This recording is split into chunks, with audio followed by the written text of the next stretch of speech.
എന്തേ ഉണ്ടായത്? സുബ്ഹാനല്ലാഹ്, എന്ത് പ്രശ്നം ഉണ്ടായത്?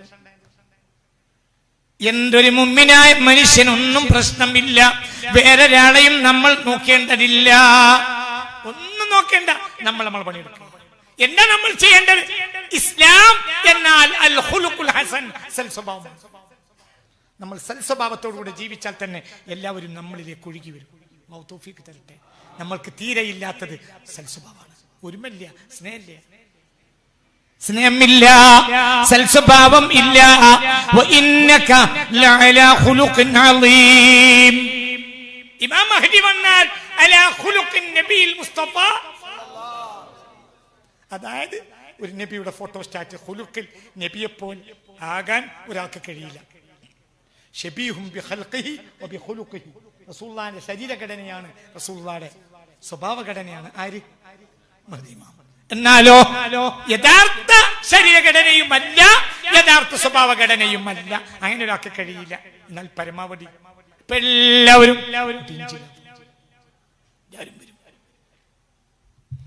ഒരാളും ആ മനുഷ്യനെ നിരാകരിക്കുകയില്ല. മല അൽ അർള അദിലൻ അദിലൻ മദ അൽ മല അൽ അർള അദിലൻ വഖിസ്താ. ഭൂമിയിൽ നീതി നിറക്കും മഹ്ദി ഇമാം വന്നാൽ. കമാ മുലിഅത് ജൗറൻ വളുൽമ. മഹ്ദി ഇമാം വരുമ്പോൾ ഭൂമിയിൽ അക്രമം നിറപ്പെട്ട കാലമായിരിക്കും. അപ്പോൾ അടുത്ത കൊല്ലം മഹ്ദി ഇമാം വരികയാണെങ്കിൽ ഇക്കൊല്ലം ഭൂമിയിൽ നടക്കുക പറ അക്രമം. നീതി എവിടെ ഉണ്ടാവില്ല? ഇല്ലതാനും. നീതി എവിടെയുള്ളത്? എനിക്കറിയില്ല. നീതി കിട്ടുന്നൊരു സ്ഥലം എനിക്കറിയില്ല. എന്റെ ആയുസിലറിയില്ല. സമയായിട്ടുണ്ട്. ഇമാം മഹ്ദി വരാനുള്ള സമയമായി. പക്ഷേ വിഷണ്ണരായി ഇരിക്കേണ്ടതില്ല. നിങ്ങൾ നിങ്ങളുടെ പണിയെടുക്കുക, ഞാൻ എന്റെ പണിയെടുക്കുക. നമ്മൾ നമ്മുടെ പണിയെടുക്കുക.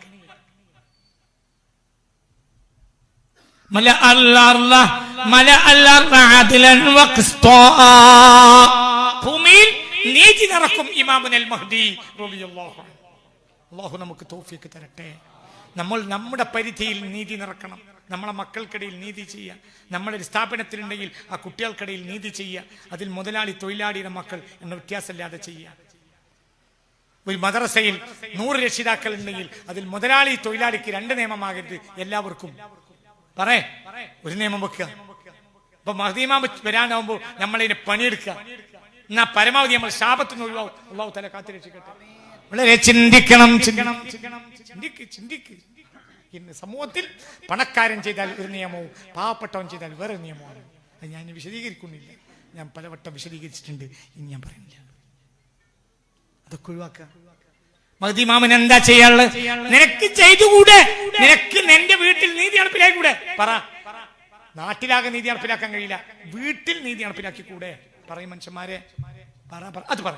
വീട്ടിൽ നീതി നടപ്പിലാക്കിക്കൂടെ? ഒന്ന് പറയും മനുഷ്യന്മാരെ. അതെ, മഹ്ദി ഇമാം വന്നാൽ എവിടെ നീതി നടപ്പിലാക്കും? ഭൂമിയിലാകെ. നമുക്കിനി കഴിയില്ല. ഇപ്പൊ ഞാൻ ഈ സ്ഥാപനത്തിന്റെ പ്രിൻസിപ്പാളാണ്. അപ്പോൾ എനിക്ക് മഹ്ദി ഇമാമിനെ പോലെയാകാൻ ഞാൻ ചെയ്യേണ്ട എന്താ? ഈ സ്ഥാപനത്തിൽ ഞാൻ ഒന്ന് പറ നീതി നടപ്പിലാക്കി. ഭൂമിയാകെ അതിനുള്ള ഒരു കഴിവെനിക്കില്ല. എന്റെ പരിധിയിൽ ഞാൻ നീതി നടപ്പിലാക്കി. മഹ്ദി ഇമാം എന്തിനാ വരുന്നത്? എന്തിനാ വരുന്നത്? നീതി നടപ്പിലാക്കാൻ. ഇസ്ലാം എന്തിനാ വന്നത്? അതാദ്യം പറയും. എന്തിനാ ഇസ്ലാം വന്നത്? നിസ്കരിക്കാൻ. ഇസ്ലാം എന്തിനാ വന്നത്? എന്തിനാ ഇസ്ലാം വന്നത്? നിങ്ങളെ കുറച്ച് ആളുകൾ ജുമാക്കുവാണ്. നിങ്ങൾ കുറച്ച് ആളുകൾ ഇരുന്ന് ഖുർആൻ ഖത്തം തീർക്കാണ്. ഖുർആൻ ഖത്തം തീർക്കുന്നത് ഹബീബ റസൂലുള്ളാഹിയുടെ 26 നുബുവത്തിന്റെ 23ാമത്തെ കൊല്ല. അങ്ങനെയെങ്കിൽ 50ാമത്തെ വയസ്സിൽ റസൂലുള്ളാഹിയുടെ 50ാമത്തെ വയസ്സിൽ ഖദീജ ബീവി മരിച്ചു. ഖദീജ ബീവിക്ക് കാൽഭാഗം ഇസ്ലാമെ കിട്ടിയിട്ടുള്ളൂ എന്ന് പറയേണ്ടി വരും. നിങ്ങൾ എൻ്റെ കൂടെ ഇല്ല. നിങ്ങൾ ഇവിടെ ഉണ്ടോ? ആദ്യം നിങ്ങൾ സ്ഥലത്തുണ്ടോ എന്ന് തീരുമാനിക്കും. ആദ്യം നിങ്ങൾ സ്ഥലത്തുണ്ടോ? ഖദീജ ബീവി ഹാഫ് മുസ്ലിമോ ഫുള്ള് മുസ്ലിമോ? ഫുള്ള് മുസ്ലിം. ഖത്തം തീർത്തിട്ടുണ്ടോ? ഇല്ല. ഖത്തം അല്ലാഹു തീർത്തിട്ടില്ല. ഖദീജ ബീവി തീർത്തിട്ടില്ല. ഒരൊറ്റ റമളാനിൽ നോമ്പ് വെച്ചിട്ടില്ല. പുറത്തു പറയരുത്. ഒരൊറ്റ റമളാനിൽ റയ്യാൻ എന്നൊരു വാതിലുണ്ട്. നമ്മളിപ്പോ വയലു പറയാണല്ലോ, റയ്യാൻ എന്നൊരു വാതിലുണ്ട്. അപ്പൊ ഖദീജ ബീവി റയ്യാന്റെ മുന്നിൽ ഇങ്ങനെ അന്തമുട്ട് ഞാനൊരു നോമ്പോട്ട് ഖദീജ ബീവി മരിച്ചിട്ട് 4 കൊല്ലം കഴിഞ്ഞിട്ടാണ് എന്ത് തുടങ്ങണത്? ഖദീജ ബീവിക്ക് ആഫ് മുസ്ലിമാണോ? പറയും മനുഷ്യന്മാരെ, നിങ്ങൾ എന്താ ആലോചിക്കാത്ത? ഇസ്ലാം എന്നാൽ നോമ്പുമല്ല നിസ്കാരമല്ല, അതൊക്കെ പെടുമെന്നായുള്ളൂ. ഇസ്ലാം എന്നാൽ ലഖദ് അർസൽനാ റുസുലനാ ബിൽ ബയ്യിനാത്ത് വഅൻസൽനാ മഅഹുമുൽ കിതാബ വൽ മീസാൻ ലിയഖൂമൻ നാസു ബിൽ ഖിസ്ത്. ഇസ്ലാം എന്നാൽ നീതിയാണ്. മൽ ഇസ്ലാം അൽ ഇസ്ലാമു അൽ അദ്ൽ.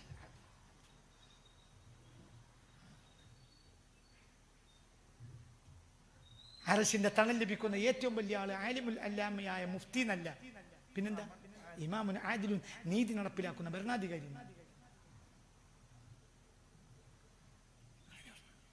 മൂല്യര കൂട്ടത്തിൽ എണ്ണീറ്റന്നല്ല, മൂല്യരക്കാണ് കുഴപ്പമുണ്ടായിട്ടല്ല. മൂല്യരെ കുറ്റം പറഞ്ഞു പോയി എന്ന് പറയണ്ട. മൂല്യര അവന് തെറ്റില്ല. മൂല്യർ എന്ത് നടപ്പിലാക്കണം? അത്രേ ഉള്ളൂ, അത്രേ ഉള്ളൂ. ഇമാമുൻ ആദിലുൻ വശാബുൻ നശാഫി ഇബാദത്തില്ല. അപ്പോൾ ആദില എന്തേ? ലഖദ് അർസൽനാ റസൂലനാ ബിൽ ബയ്യിനാത്ത് വഅൻസൽനാ മഅഹുമുൽ കിതാബ വൽ മീസാൻ ലിയഖൂമൻ നാസു ബിൽ ഖിസ്ത്.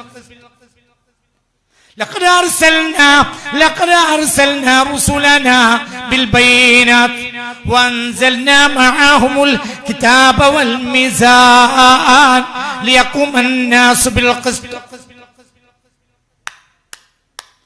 لقد أرسلنا رسلنا, ഞാൻ മുർസലീങ്ങളെ പറഞ്ഞയച്ചു, ബിൽ ബയ്യിനാത്ത്, വ്യക്തമായ ദൃഷ്ടാന്തങ്ങൾ കൊണ്ട്.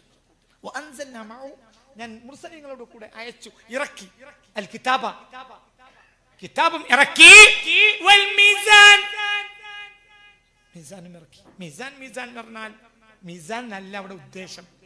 അത് പഴയ ഇരുമ്പ് വാങ്ങണവരാണ് മീസാൻ കൊണ്ട് ഇറക്കുക. പുറത്ത് പറയണ്ട, മനസ്സിലായില്ല. പഴയ അലുമിനിയം, ചെമ്പ്, ഇരുമ്പ്, ഇവരെ ഇത് കച്ചവടം ചെയ്യുന്ന ആക്രി കച്ചവടക്കാരന്റെ കയ്യിൽ എന്തുണ്ടാവും?